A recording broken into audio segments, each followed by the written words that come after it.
Sya'ban, malam pertengahan di bulan Sya'ban. Allah Subhanahu wa taala memberikan ampunan, rahmat untuk kita semua. Dan mudah-mudahan Allah berikan keberkahan dalam hidup.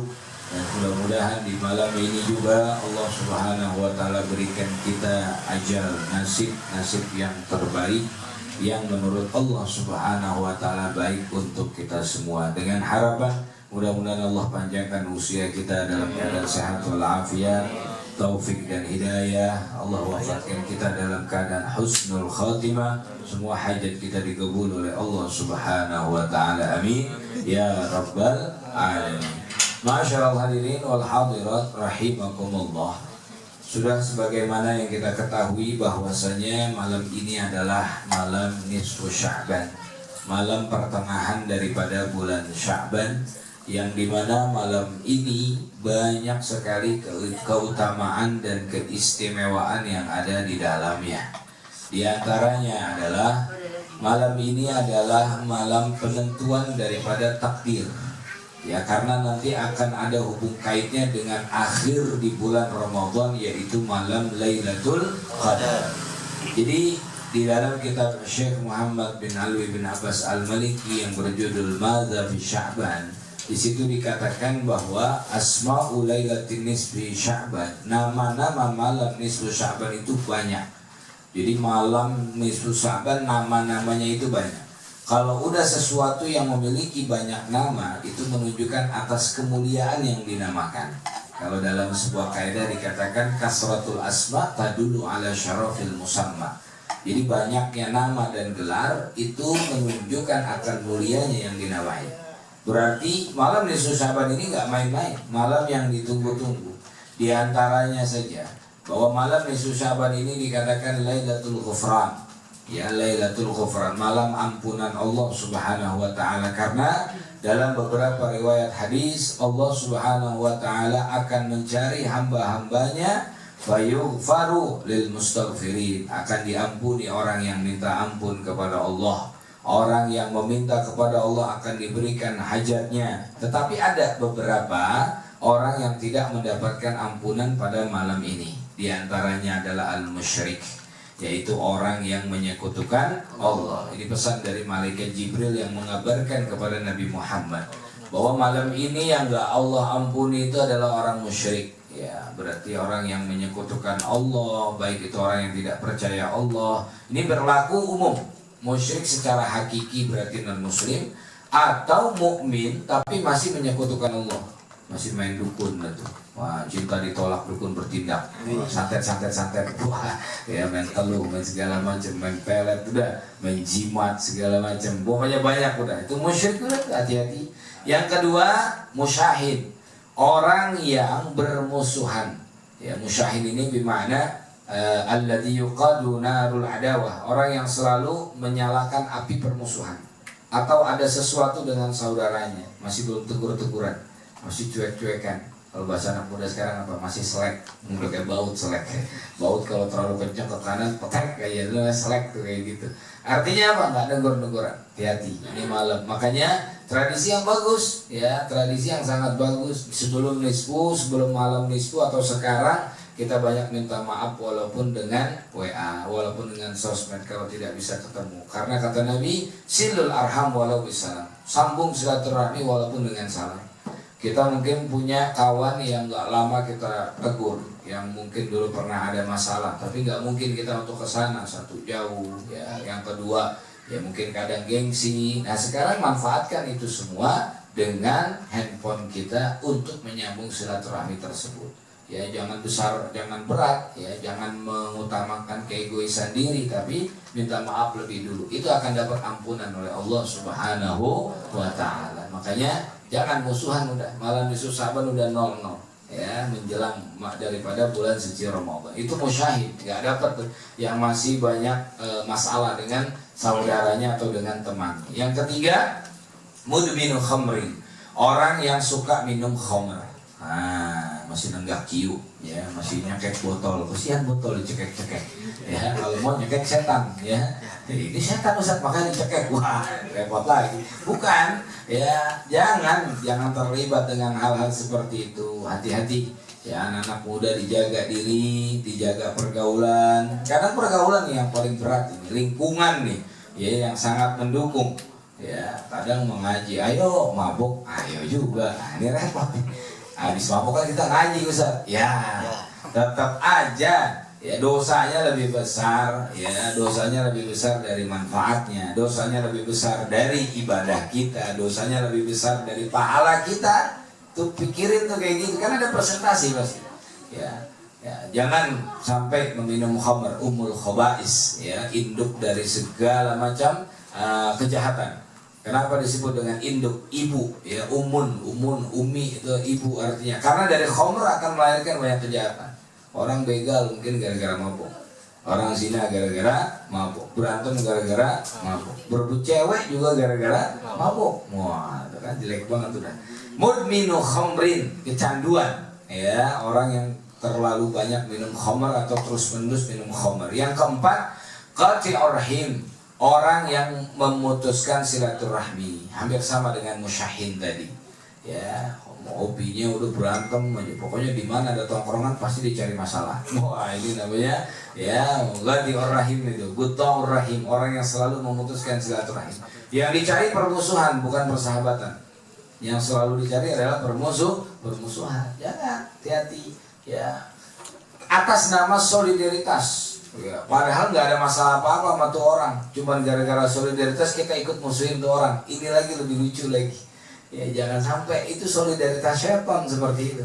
Kan banyak kadang sahabat ya berantem tapi gak ada masalah. Gara-gara apa? Gara-gara dia berantem sama sahabat kita, atau dia nggak suka sama teman kita jadi ikut-ikutan. Ini lucu nih begini ya, padahal dia sendiri baik sama kita. Nah, ini masuk dalam perangkap syaitan.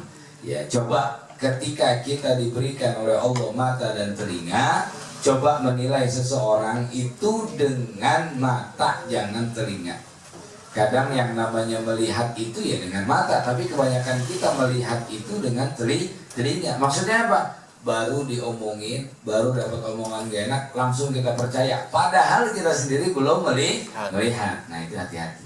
Itu kan dia suka itu tuh, ngapain? Main cewek. Kita sendiri gak pernah lihat, cuma dengar doang, langsung kita hakimi, langsung kita yakinin, dia tukang main cewek itu. Wah, ini lucu nih kayak begini.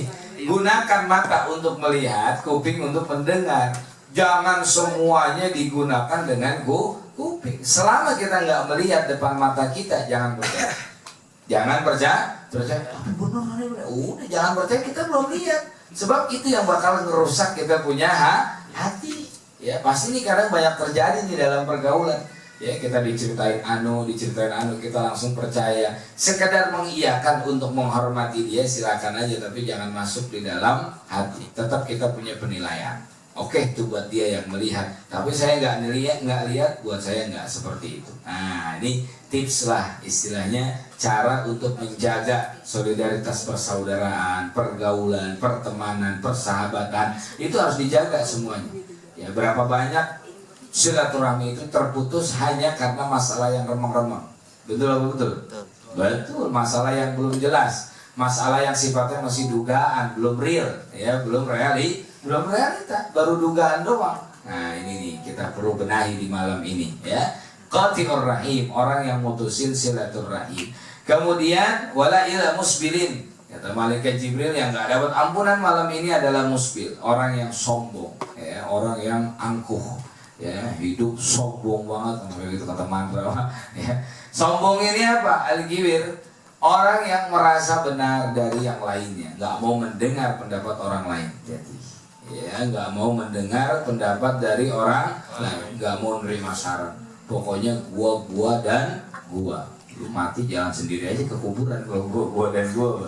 Ya jangan. Ya kita hidup ini bermasyarakat, bersosial. Allah bikin kita dalam Islam itu hablum minan nas yang paling cakep, yang paling indah. Kalau punya pikir, belajar lebih dalam agama, jangankan yang kaitannya sama manusia, yang kasat mata yang tidak terlihat pun perlu dijaga perasaannya, dan perlu juga untuk kita jaga lingkungannya dia.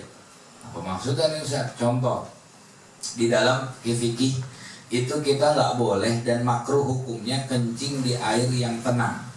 Ya, kencing di air yang tenang. fil ma'id daim atau fil ma'ir raqid. Ya, kata Nabi, la yabulanna ahadukum fil ma'ir raqid. Janganlah kalian kencing di air yang tenang.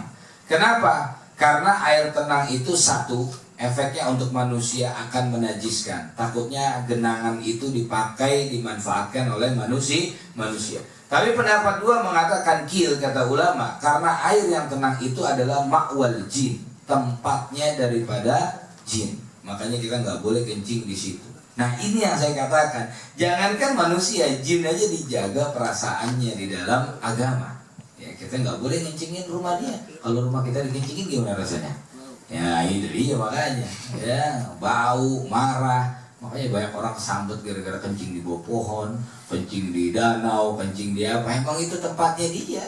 Ya, emang itu tempatnya dia. Nah, jadi ini kembali musbil, kembali makna daripada orang yang angkuh atau orang yang sombong. Ya, kita hidup bermasyarakat, perlu menghargai pendapat orang lain. Pendapat kita belum tentu benar.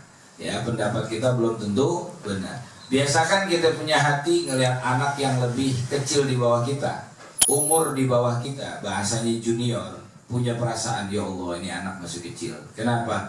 Dosanya masih sedikit, saya udah tua, ya pasti dosa saya lebih banyak, sehingga kita nggak lebih mulia dari dia. Ya, kalau melihat yang di bawah kita, melihat yang lebih tua di atas kita, biasain juga punya perasaan, ya Masya Allah orang tua, ya pasti amalnya lebih banyak daripada saya. Saya masih muda, amalnya masih sedikit, sehingga kita hormat kepada orang tua. Ya, jangan sebaliknya melihat orang tua, aki-aki ahli neraka gitu. Aki ahli neraka. Belum kita tahu amalannya, kita udah main menjustis saja. Apalagi yang lebih sering sih ke bawah ngelihatnya itu junior. Lo tahu apa sih anak baru kemarin? Anak baru kemarin. Ini bahasa senior kepada junior, nggak boleh seperti itu. Ya udah setarakan sama semuanya dalam hidup. Wala ila musbil, nggak dapat ampunan Allah orang yang sombong. Jadi malam ini adalah malam ampunan. Yang kedua, Lailatul Barakah. Karena juga Allah menurunkan keberkahan-keberkahan yang ada pada malam ini. Yang ketiga, kayak kata ulama, malam ini adalah Lailatul Qismah, malam pembagian rezeki, malam penentuan takdir. Hati-hati, sebab malam ini lagi dilaporin nih. Makanya banyak-banyak minta doa sama Allah Ta'ala. Kalau kita nggak hafal, ya doa pakai bahasa Indonesia, minta agar keadaan kita diberikan keadaan yang lebih baik daripada hari kemarin. Ditetapkan iman Islam, sehat, panjang umur, dalam taat. Itu jangan sampai lupa itu. Ya, meninggal dalam keadaan husnul khatimah. Pokoknya udah intinya, ya malam ini malam pembagian. Jangan sampai kita nggak dapat bagian-bagian yang baik, ya dari Allah Subhanahu wa Ta'ala. Kemudian juga disebutkan, ya malam ini adalah Lailatul Ta'zim, ya malam pengagungan karena semua para malaikat ibadah. Bahkan ada mengatakan Lailatul Aidil Malaika, malam rayanya para malaikat. Kalau kita manusia punya hari raya, malaikat punya malam raya. Karena areanya mereka itu malaikat lebih senang malam. Nah, malam rayanya itu bergembiranya ini malam, yaitu malam nisfu Sya'ban. Juga Lailatul Ijabah. Ya, karena ada 5 malam yang tidak akan ditolak doanya oleh Allah. Pertama malam pertama bulan Rajab, kedua malam pertengahan bulan Sya'ban sekarang, ketiga malam Jumat. Ya, ini makanya kalau ikut hadis ini malam ada 2 keutamaan. Pertama malam nisfu Sya'ban, kedua malam Jumat. Keempat malam Idul Fitri, kelima malam Idul Adha. Jangan sampai nggak berdoa ini malam. Ya, ini malam dikabulkan oleh Allah Subhanahu wa Ta'ala semua hajat-hajat daripada manusia. Kemudian apa yang harus kita lakukan malam ini? Tadi mungkin yang udah digagas oleh ulama-ulama kita, pada maghrib kita kumpul di masjid. Ini bukan di Indonesia, tetapi di belahan negara pun juga sama. Di Syam, kata Syekh Maliki, di Syam itu daerah Syria, Palestina, ya itu mereka juga berkumpul pada maghrib di malam nisfu Sya'ban. Untuk apa? Beribadah, baca Quran. Kalau kita baca Yasin 3 kali dengan niat, ya kenapa harus Yasin Ustaz? Ya mungkin yang lebih familiar surat Al-Quran dengan kita itu adalah surah Yasin. Di samping itu kelebihan keutamaan surat Yasin begitu banyak. Tapi saya nggak mau baca Yasin, silakan baca Al-Baqarah 3 kali, tafadhol. Ya gempor. Baqarah 3 juz, nanti baca 3 kali capek. Ya paling enak Yasin udah standar. Mau baca Tabarok itu juga boleh karena ini malam Jumat. Kahfi apalagi. Orang baca kahfi di malam Jumat, malam nisfu Sya'ban, badan kita bercahaya dikenalin malaikat sampai Jumat berikutnya.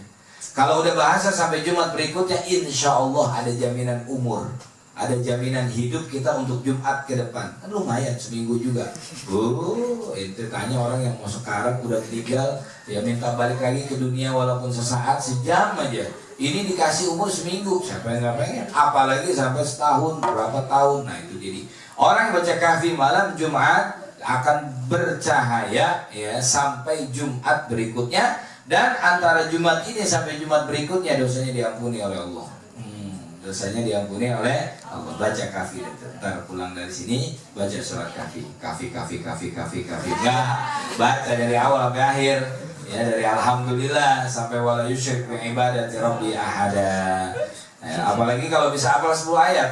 Ya, hafal 10 ayat pertama surat kahfi, usima minad dajjal, akan dijaga oleh Allah dari fitnah dajjal. Ya, dajjal macam apa?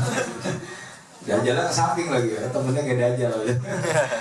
Ya, jadi malam Jumat ya baca tabarak, baca waqiah. Ya, baca waqiah untuk variatif di dalam ibadah. Orang dawang waqiah tiap malam, insya Allah la yusibhu faqah, dia tidak akan tertimpa kefakiran. Jadi orang kaya, minimal kaya iman, kaya ilmu, kaya taufik, kaya sehat. Ya nggak mesti kaya materi, jangan diartiin kaya materi doang, bukan. Kaya yang lainnya lebih penting daripada materi. Sekalipun kaya materi tapi miskin sehat, sakit aja berobat, cuci darah seminggu 2 kali, 3 kali, ya Allah. Cuci darah udah kayak apa tahu ya, sehari ada yang sekali. Oh capek orang seperti itu ya, minta sehat walafiat. Itu juga adalah rizki, itu juga adalah rezeki dari Allah Subhanahu wa ta'ala. Dan Nabi kita Muhammad SAW malam nisfu Sya'ban itu sholat, tapi tidak khusus bahwa itu adalah namanya sholat malam nisfu Sya'ban, bukan. Hanya memang Nabi setiap malam itu sholat. Cuman spesialnya di malam ini Nabi sholat melamakan sujud beliau. Sujudnya lama Nabi. Dalam riwayat Sayyidah Aisyah, sujudnya lama sampai Sayyidah Aisyah menyangka jangan-jangan Rasulullah meninggal, maka digerakkan kakinya oleh Sayyidah Aisyah.